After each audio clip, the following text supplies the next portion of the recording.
That night on The Tonight Show, Lucille Ball made a confession, and Johnny Carson, for the first time in his life, didn't know what to say. He set the microphone down on his desk and just listened. The studio lights were warm. The orchestra had just finished the opening theme. Johnny Carson sat behind his desk in Burbank, California, doing what he'd done nearly every weeknight for 17 years, making America laugh. It was 1979. Johnny was at the peak of his power. The Tonight Show wasn't just a talk show, it was an American institution. If you were on Johnny's couch, you mattered. If Johnny laughed at your joke, you were funny. If Johnny gave you time, you were worth America's attention. Tonight's guest was Lucille Ball. Not just any guest. Not just another actress promoting another project. This was Lucy, the woman who had invented the television sitcom, who had broken every rule, who had built an empire when women weren't supposed to build anything.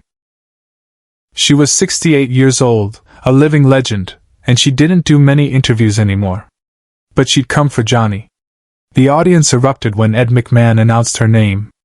Johnny stood, applauding, his genuine affection visible on his face. Lucy walked out in an elegant dress, waving to the crowd, that famous smile lighting up the studio. She hugged Johnny, settled into the guest chair, and for the first few minutes, everything was exactly as it should be. They talked about I Love Lucy. The audience laughed at old stories. Johnny did his impeccable hosting, setting up her anecdotes, knowing exactly when to interrupt with a quip, when to let her talk. It was television perfection. Doc Severinsen and the band played soft fills between stories. The cameras caught every angle. America was watching two icons enjoy each other's company. And then Johnny asked a question he thought was harmless. Lucy, you've had the most remarkable career. When you look back at it all, the shows, the studio, everything you built, is there anything you'd do differently? It was a standard question.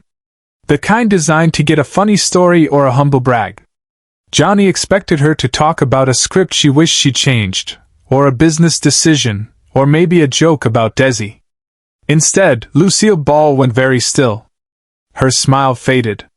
Her hands, which had been gesturing animatedly, folded slowly in her lap. She looked down at them for a long moment. The studio audience sensed a shift. The laughter died. People leaned forward. Johnny noticed immediately. His hosting instincts, honed over thousands of interviews, kicked in. Something had changed. Something real was happening. Carson stopped mid-monologue. The entire studio froze. Lucy? Johnny said quietly, dropping the performance voice. You okay? She looked up at him, and her eyes were wet. Not crying yet, but close. Johnny, she said, her voice steady but different. No performance in it, just truth. Can I tell you something I've never said on television before? Johnny glanced at the audience, then at Doc, then back at Lucy. Every instinct told him this wasn't part of the plan. But every instinct also told him to let it happen. Of course, he said simply. Lucy took a breath. My biggest regret isn't about my career.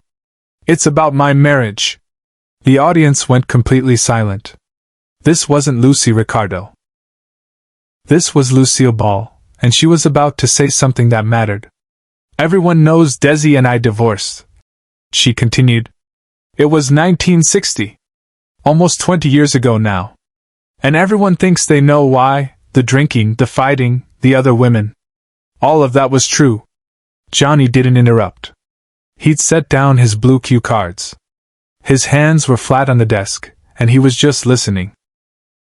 But what people don't know, Lucy said, and now a tear did slide down her cheek, is that 3 days before I filed for divorce, Desi came to me. He was sober. Really sober, in a way I hadn't seen in years. And he asked me for one more chance. She stopped, composed herself. The studio was so quiet you could hear the gentle hum of the stage lights. He said he'd go to treatment. Real treatment, not just drying out for a few weeks. He said he'd give up the drinking, the clubs, all of it. He said he wanted to save our marriage more than he wanted anything in his life. Johnny's expression had changed completely. The famous Johnny Carson smile was gone. He looked like he'd forgotten the cameras existed. And I said no. Lucy said, her voice breaking. I said it was too late. I said I didn't believe him. I said I was done. The confession hung in the air. 3 days later, I filed for divorce. And Johnny. She looked directly at him. He kept his word. Desi got sober. He stayed sober for the rest of his life. He proved he could do it. And I had already walked away. Subscribe and leave a comment, because the most powerful part of this story is still ahead. Johnny Carson sat very still. His hands hadn't moved from the desk. In 17 years of hosting, he'd interviewed thousands of people. He always knew what to say. He always had the perfect question, the perfect quip, the perfect way to move the conversation forward. But right now, looking at Lucille Ball crying softly in his guest chair, he had nothing. The silence stretched. 5 seconds. 10 seconds. An eternity in television time. Ed McMahon, sitting at his post to Johnny's right, looked stricken. Doc Severinsen had lowered his trumpet completely. The audience didn't move. The cameras kept rolling because no one in the control room knew what else to do. Finally, Johnny did something he almost never did on air. He reached across the desk and took Lucy's hand. "Did you love him?" Johnny asked, his voice barely above a whisper. "Until the day he died," Lucy said immediately. "Until the day I die." "Did he know that?" Lucy smiled through her tears. "Yes. We stayed friends. We talked every week. He remarried, I remarried. We were in each other's lives. But Johnny, I spent 19 years wondering what would have happened if I'd said yes that day. If I'd given him that one more chance he begged for." Johnny squeezed her hand. "Lucy, you had good reasons." "I know," she interrupted. "I had excellent reasons. He'd broken my heart 100 times. He'd humiliated me. He'd chosen alcohol over our family over and over again. I had every right to say no." She paused. "But he asked for one more chance. And I didn't give it to him. And that's the choice I have to live with." Backstage, he made a choice no producer would have ever allowed. Johnny let go of her hand and stood up. The audience gasped softly. He never left the desk during interviews. Never. He walked around to Lucy's side. She looked up at him, confused. "Stand up," Johnny said gently. "What?" "Stand up. Please." Lucy stood. Johnny took both her hands in his and looked directly into her eyes. "Lucy, I need you to hear something.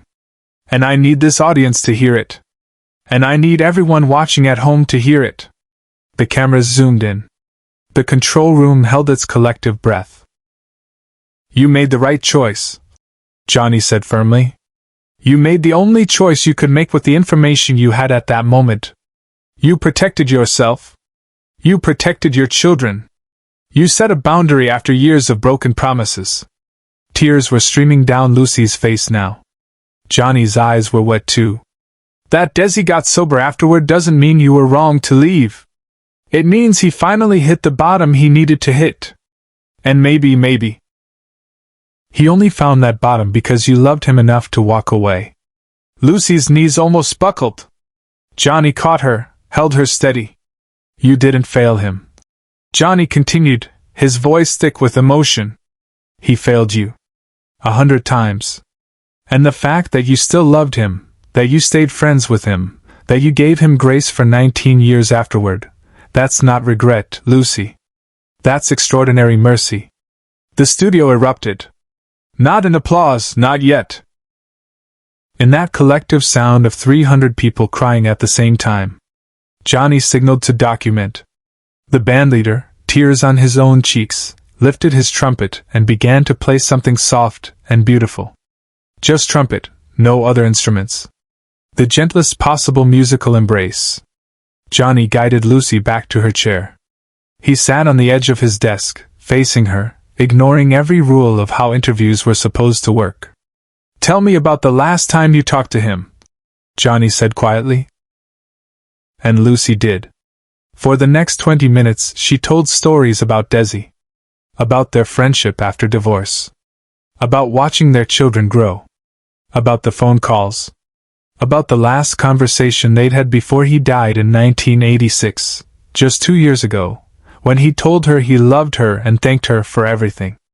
Johnny didn't do his monologue for the rest of the show. He didn't bring out another guest. He just sat with Lucy and let her talk. At one point, he reached into his jacket pocket and pulled out a handkerchief, an actual cloth handkerchief, the kind men didn't carry much anymore. He handed it to Lucy. She dabbed her eyes and tried to hand it back. "Keep it," Johnny said. "My dad gave me that. He said a gentleman always carries one because you never know when someone might need it.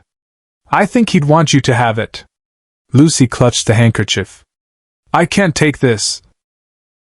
"Lucy," Johnny said with a small smile, "you invented television. You can have my handkerchief." That got a laugh. The first laugh in 20 minutes. It broke the tension just enough. But this was the moment no one in the studio, nor anyone at home, ever saw coming. As the show was ending, as Doc and the orchestra began to play them out, Johnny did something unprecedented. He stood, helped Lucy to her feet, and addressed the camera directly. "Folks at home," he said, his arm around Lucy's shoulders, "I want you to do something for me. If there's someone in your life you walked away from, for good reasons, for survival, because you had to, and you carry regret about it, I want you to hear what I'm about to say." The camera pushed in close. Johnny's face filled television screens across America. "You are not required to set yourself on fire to keep someone else warm. You are not required to destroy yourself to prove your love. And if someone you loved couldn't get better while they were with you, but they got better after you left, that doesn't mean you should have stayed. It means they needed to lose you to find themselves." He looked at Lucy. "Right." She nodded, squeezing his hand. "Right." The credits began to roll, but NBC kept the cameras running. Johnny and Lucy stood there on that stage, holding hands, while America watched. Share and subscribe. Make sure this story is never forgotten. After that night, Johnny Carson kept that handkerchief on his desk. Not in his pocket anymore, on the desk, in a small wooden box that had belonged to his father. Between tapings, he'd sometimes open the box and look at it. When David Letterman asked him years later what the handkerchief meant, Johnny said, "It reminds me that sometimes the most important thing I can do isn't make people laugh. Sometimes it's just making space for them to tell the truth." Lucy wore that handkerchief in her pocket for the rest of her life. When she died in 1989, her children found it folded carefully in her bedside drawer. On it, in her handwriting, she'd embroidered 2 words. One more. Not regret. Not apology. Just acknowledgement. One more chance she didn't give.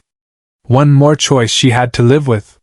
And according to her daughter, Lucy Arnaz, her mother had made peace with it. That night with Johnny, Lucy said years later, was the night she forgave herself. The Tonight Show audience never forgot it either. For years afterward, people would write to the show referencing that night with Lucy. It became a touchstone. Proof that television could do more than entertain. It could heal. Johnny never aired reruns of that episode. When NBC asked why, he said simply, "Some moments belong to the people who were in the room. You can't bottle lightning twice." But the people who were there, the studio audience, the crew, Doc Severinsen and the band, they talked about it for the rest of their lives. Stage managers who worked hundreds of Tonight Show episodes said that night felt different. The air changed, one remembered. It went from entertainment to church. Ed McMahon, Johnny's loyal sidekick for 30 years, later said it was the only time he ever saw Johnny completely abandon the format. He forgot he was hosting a show. He was just being a human being with another human being. That's when you knew you were watching something special. In the years after Desi's death, Lucy did more interviews. She talked about their marriage more openly. But she always said that conversation with Johnny was the one that mattered most. He gave me permission to forgive myself. She told Barbara Walters in 1988, less than a year before her own death. Not for leaving, I had to leave, but for carrying guilt about a choice that kept me alive. Johnny Carson retired from The Tonight Show in 1992. In his final episode, he told one last story. He opened that wooden box, held up the empty space where the handkerchief had been, and said, "Lucy taught me that the best thing you can give someone isn't advice. It's witness.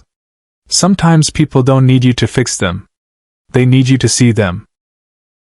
The handkerchief Lucy embroidered with "One More" is now in the Smithsonian, donated by the Arnaz family. It sits in the American Television History Collection, a small piece of cloth that represents the moment entertainment became testimony.